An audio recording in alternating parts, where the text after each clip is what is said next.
ஆண்டவராகிய இயேசு கிறிஸ்துவின் நாமத்தினால உங்களை நான் வாழ்த்துகின்றேன். ஒரு புதிய நாளுக்குள்ளாய் நானும் நீங்களும் கடந்து வரும்படியாக தேவன் நமக்கு கிருபையையும் அவருடைய சுகத்தையும் பலத்தையும் நமக்கு தந்திருக்கின்றார். ஆகினால் தானே ஒரு புதிய நாளுக்குள்ளாய் நாம் கடந்து வந்து அந்த நாளை கர்த்தருடைய சமூகத்தில் நானும் நீங்களும் தொடங்கும்படியாக தேவன் நமக்கு உதவி செய்திருக்கின்றார். நிச்சயமாய் இது ஒரு மகா பெரிய ஒரு பாக்கியமாய் காணப்படுகிறது.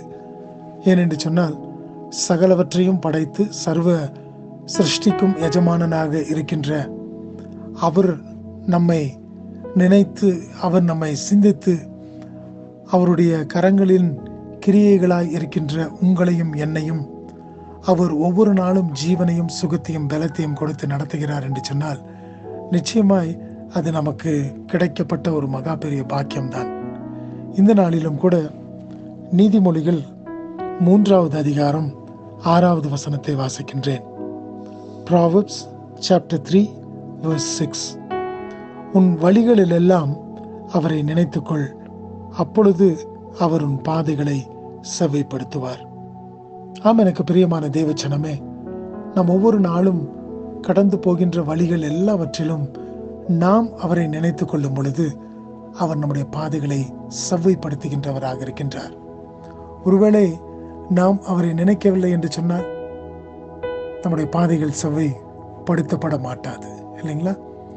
ஆகினாலே இந்த நாளை நாம் புதியதாய் தொடங்கி இருக்கும் பொழுது, இந்த நாளின் கால வேளையிலும் கூட அவருடைய சமூகத்தில் நாம் அமர்ந்து இந்த வார்த்தைகளை கேட்டு இந்த உலகத்திற்குள்ளாய் நானும் நீங்களும் கடந்து போகும் பொழுது, அவரை நாம் நினைக்கும் பொழுது, நம்முடைய வழிகள் எல்லாவற்றிலும் அவரை நினைத்து கொள்ளும் பொழுது அவர் நம்முடைய பாதைகளை செவ்வைப்படுத்தக்கூடியவராக இருக்கின்றார். நிச்சயமாய் அதை ஒழுங்குபடுத்தக்கூடிய தேவனாக இருக்கிறார் என்று சொல்லி நானும் நீங்களும் சொல்லக்கூடும். நம்முடைய பாதைகள் எல்லாவற்றிலும் நாம் எந்தெந்த இடங்களிலே போகின்றோமோ, எந்தெந்த பாதைகளிலே நாம் கடந்து போகின்றோமோ, அவைகள் எல்லாவற்றிலும் உங்களுக்கும் எனக்கும் ஒரு செவ்வையான பாதையை கொடுக்க அவர் போதுமான தேவனாக இருக்கின்றார்.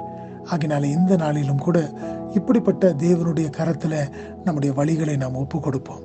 நம்முடைய பாதைகளை நாம் அவருடைய கரத்தில் ஒப்பு கொடுக்கும் பொழுது நம்முடைய பாதைகள் எல்லாவற்றிலும் அவர் தாமே செவ்வையாய் நடத்த அவர் போதுமானவராய் இருக்கின்றார். நானும் நீங்களும் செய்ய வேண்டியது ஒன்று மாத்திரமே, அவரை நினைத்து கொள்ளுவது. அவரை நினைத்து கொள்ளும் பொழுது நம்முடைய காரியங்கள் எல்லாம் அவர் நிமித்தமாக சரி செய்யப்பட்டதாய், அவர் நிமித்தமாக செவ்வையாக்கப்பட்டதாய் காணப்படும் என்று சொல்லி நாம் இந்த வேளையில பார்க்கிறது போல இந்த நாள் முழுவதுமாய் அவரை நினைத்தவர்களாக, அவருடைய சிந்தைகளை தரித்து கொண்டவர்களாக நானும் நீங்களும் முன்னேறி செல்லுவோம். அவர் நம்முடைய பாதைகள் எல்லாவற்றையும் செவ்வையாக்க அவர் போதுமான தேவனாக இருக்கின்றார். இந்த நாளை நாம் கண்டிருக்கும் பொழுது, இந்த நாளில நாம் செய்யக்கூடிய எல்லா காரியத்திலும் தேவனுடைய அனுக்கிரகமும் தேவனுடைய ஆசீர்வாதமும் நம் ஒவ்வொருவரோடும் கூட தங்கியிருக்கட்டும். ஒவ்வொரு நாளை நாம் பிரவேசிக்கும் பொழுதும் இப்படிப்பட்ட வார்த்தைகளை நாம் கேட்டு அதை நாம் விசுவாசித்து அதை நாம் மறுபடியுமாய் என் தேவன் இப்படிப்பட்ட காரியங்களை செய்வார் என்று சொல்லி நம்பிக்கையோடு கூட அந்த நாளுக்குள்ளாய் நாம் பிரவேசிக்கும் பொழுது நிச்சயமாய் கர்த்தர் அந்த காரியங்களை வாய்க்க செய்வார். தேவன் தாமே உங்களை ஆசீர்வதிப்பாராக. ஆமென்.